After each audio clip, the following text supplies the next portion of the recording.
Namaskar. Good morning to all. I take this opportunity to congratulate National Institute of Disaster Management and National Museum, New Delhi, for this joint venture of holding this webinar on a relevant topic, disaster risk management. I also take this opportunity to thank the organizers for inviting me and giving me an opportunity to share my thoughts on this topic. I am Professor Ambika Patel, Head Department of Museology, Faculty of Fine Arts, the Maharaja Sajirao University of Baroda, Gujarat. Yes, as far as the topic is concerned, disaster risk management, it is very relevant and also very relevant in terms of the museum sector, and we are emphasizing museum sector in that context. The first thing comes into my mind when we talk of disaster risk management and museums. The first question comes to my mind, basically the point is, are we prepared, are our museums, are the people in our museums, the staff in the museums, and the structure of the museums, are we prepared for facing disasters, or are we aware of the preparedness which should be done to deal with such situations? In terms of, does our museums have a proper disaster management plan? If not, this is the situation we really have to think seriously in those directions, in those dimensions.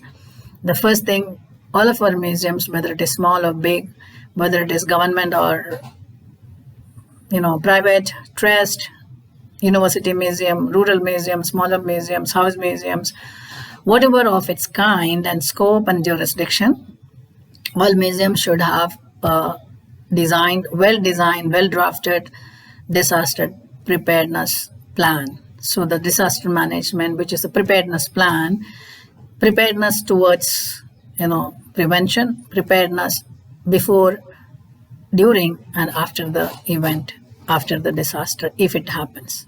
So preparedness in terms of getting prepared for facing such situation in terms of collection. So taking care of our collection, saving our collections, our human resources, and our structure, which is the museum structures.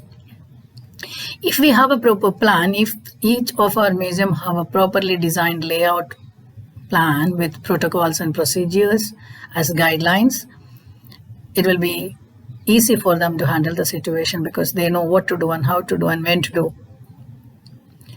At the same time, so we all know preparation, which is the preparedness, prevention, responses, and recovery are the four main pillars in this major aspects of disaster risk management.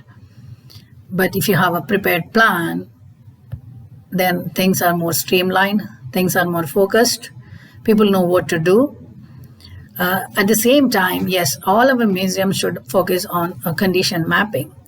It takes me to the point when our Honorable Prime Minister talking about mapping the issues related with the risk. So each one of our museums, each one of our cultural sector institutions should have preparedness to assess. It means the risk assessment, assessing the issues, how is the structure, which are the, it's a kind of a self-evaluation of the collection, the structure, and its condition. So a condition mapping of the structure, which are the issues. Yes, again, looking at the other dimensions of where are these museums located, and these museums are in earthquake-prone areas. Do we have to have, yes, then we really have to do a regional mapping in terms of mapping of the museums and their locations in terms of the, prone areas, the zones which has been earthquake resistance and what are their gradations. The museums which are located nearby water sources, which are nearby the rivers. So a geographical mapping is needed as far the location is concerned, and a condition mapping of a structure is needed, and also a preparedness plan for the staff to understand to follow and practice, so that mentally the people who are dealing with the museums, the staff, will be prepared, to face such situations. Coming to the point, again emphasizing on the point mentioned by Honorable Prime Minister in his 4 points, in his 10 points, the few of the points which I would advocate is the collaborations between various institutions. Here comes the significance of National Institute of Disaster Management, spreading its network, spreading its hands towards collaborative programs with, higher education institutions like ours, where in my department of museology, we train the future museum curators under the master's program of museum studies, where in our course curriculum we have a small part related with the disaster risk assessment, disaster risk management. But yes, in collaboration with the institutes of national level and the state level, we could collaborate, we could come out with programs and workshops and design modules and small scale programs for capacity building. Here comes again one of the other points which Honorable Prime Minister was emphasizing on the capacity building. Capacity building in terms of regional capacity building, where higher education institutions, academic institutions and NGOs playing a big role, hand in hand with the organizations like National Institute of Disaster Management and the Institutes of Disaster Management at the state level. I would like to refer, I'm fortunate enough to be in touch with the state level disaster department, management department, where our Honorable Chief Minister is the chairperson. So we are looking forward for collaborative programs and designing program for museum professionals, possibly start with preparedness plans and helping the smaller museums to come up with a small scale plan for themselves, making them to understand what they have, what are their risks, what are they facing, and how could they deal with it. So that's happening parallelly. So I think we all are contributing in our small scale of contributions to make this disaster risk management into the next level. So the 2019 plan, the disaster management guideline which has come, is very, very helpful for museum professionals and also for everyone in the society, because it gives a very general perspective of as a kind of a guideline. Coming to the point of role of ICOM, International Council of Museums, we have many organizations which internationally working. So ICOM play a big role because ICOM has a disaster risk management standing committee who advises and extend their help to member countries and the institutions in the member countries to face disaster issues. They usually comes up with quick advices and recovery plans and programs and support system for those countries who are not able to, their capacity, national capacity level exceeds and they are not able to handle the situation, and some situations where the disaster went out of control.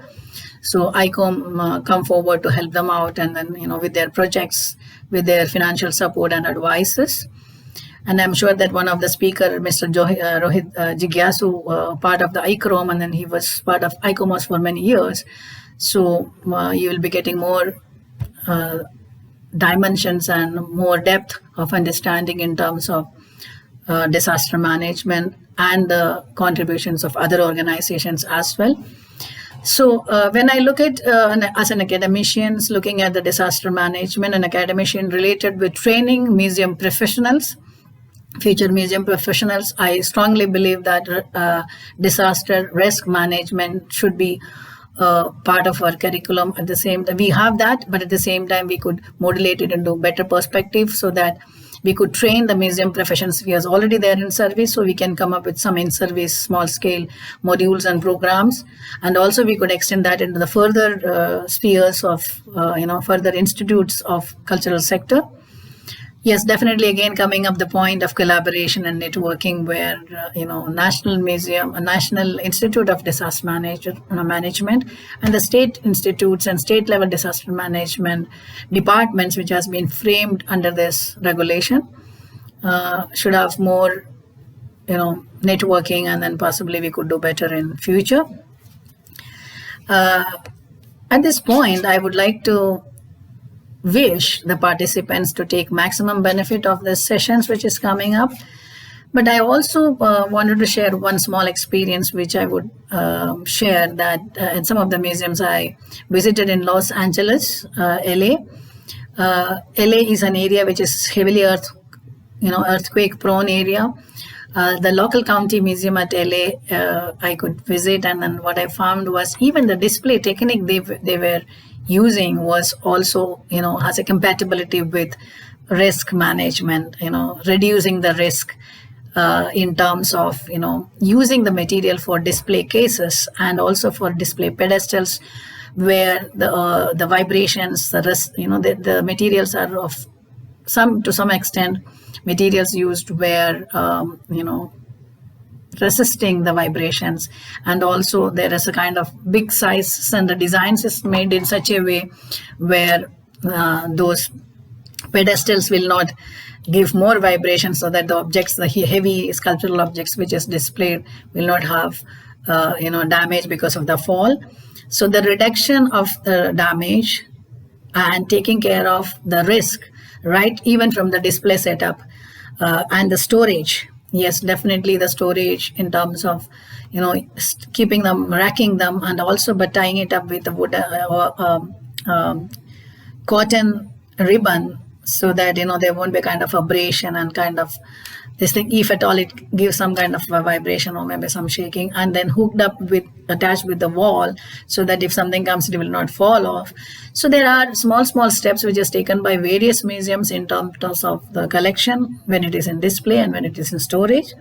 At the same time, we also should have condition assessment and mapping of the structures of our museums, whether it is a small rural museum or a big museum, and also training our people.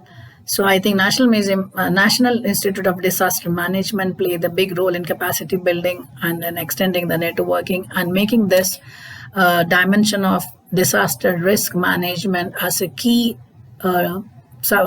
focus in terms of disseminating the know-how and capacity building. And also we could think of some directions where the higher education institutions like ours can think of multidisciplinary research, where incorporating this, which also Honorable Prime Minister has been emphasizing on his 10-point agenda.